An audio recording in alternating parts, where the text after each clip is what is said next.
York, one of the biggest cities in all of Toon World. But it's not like real-life New York. It's a part of an even bigger city, Comic Book City, where heroes of all sorts live and save the world. Inside a lab, an experiment is being worked on. A lady scientist comes in with a box while a man is looking through a stethoscope. So, what did you bring this time? A little baby pony, found abandoned on the streets. The woman opened the box and inside was a little filly with a red coat and a purple mane. Perfect. The man took out a radioactive spider and placed it on the filly's arm where the spider bit her. The filly cried from the pain, then collapsed. Now let us run some tests. Later, the filly was placed in a glass box. Now, let's see here. However, as the scientists ran their tests, something came down from the ceiling. It was none other than Spider-Man himself. Running tests again, are we? Spider-Man, you take the pony, I'll take care of him. The scientist took out a needle while the woman ran. However, Spidey used his web slinger to catch the guy, making him drop the needle. Meanwhile, the woman got the little filly, but Spider-Man caught up to her, making her drop the filly and waking her up. Outside, the sound of police sirens were heard. Quickly, Spidey left the scene, taking the filly with him. As soon as he fled the scene, he stopped at an alleyway, holding the filly in his arms, where she started to cry. No, shh, it's okay, I'm not going to hurt you.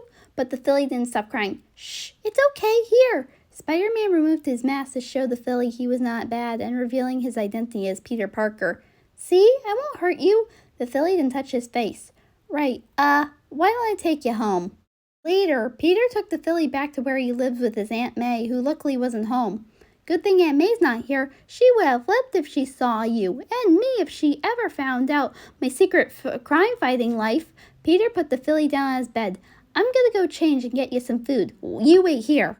After changing out his suit, Peter went to the kitchen and got an apple and cut it up. As soon as he came back to his room, the filly was no longer on the bed. Huh? Hey, where'd you go? Suddenly, some web came down from the ceiling. Peter looked up, and there, walking on the ceiling, was the filly. What the? Hey, can you get down from there? I don't want you to get hurt. Then the filly did as she was told and landed on the bed. Whoa, be careful. The filly laughed. How'd you do that?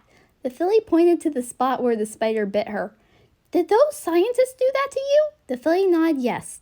Okay, this is interesting. Then again, you're not alone. I got the same powers as you. I can climb walls and shoot web. And if I'm going to have to take a guess, those scientists used a radioactive spider as well. The filly nodded. Really? Well, this is interesting. But what do I do?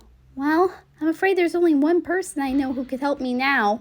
Peter then took out his phone. Mr. Stark, it's Peter. I know it's late, but can you come over? I made an interesting discovery. No, Aunt May isn't home. Okay, thank you. Later, Peter sat with the filly watching her eat the apple slices while he waited when there was a tap at his bedroom window. Standing outside was Tony Stark, aka Iron Man. Hey, Mr. Stark, thanks for coming. No problem, kid. So, what discovery did you make? It's on my bed. Tony went up to the bed where he saw the filly. The filly got scared and hid under the covers. No, it's okay. This is Tony Stark, a good friend of mine. Peter, I knew this day would come.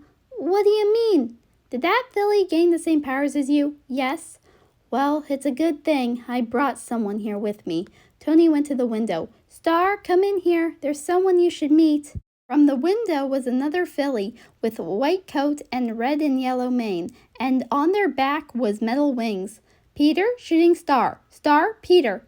Hi, what's your pony companion's name? My what? In the past year or so, strange little horse creatures have been appearing all over Comic Book City, and almost half the Avengers have gotten theirs.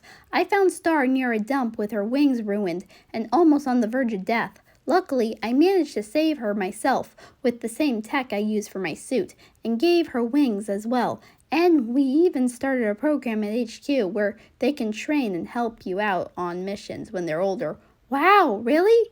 Yeah, what do you think? Well, she doesn't have family. I guess I could keep her, but I don't think Aunt May would want her around. You don't have to keep her around, Aunt May. You can keep her a secret.